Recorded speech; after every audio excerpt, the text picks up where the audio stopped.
In this video, I'm going to show you how to show questions one by one on Tally.so.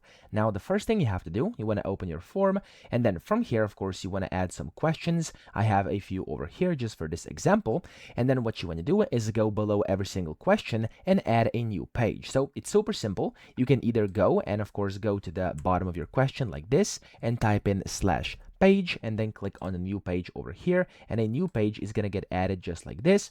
Or you could just go and basically click on the plus button on that specific question, which is going to insert the block below it. And here you can just type in page up top, click on new page, select insert, and there we go, it's going to insert a new page again. Now here you can of course delete this empty line just after the page every single time, and you can just keep repeating this. So up here, I'm going to type in page yet again, insert, there we go, remove the line, okay, and now we're going to need a new page over here, there we go, and this is the last page. So it's now split, page 1, 2, 3, and 4, okay?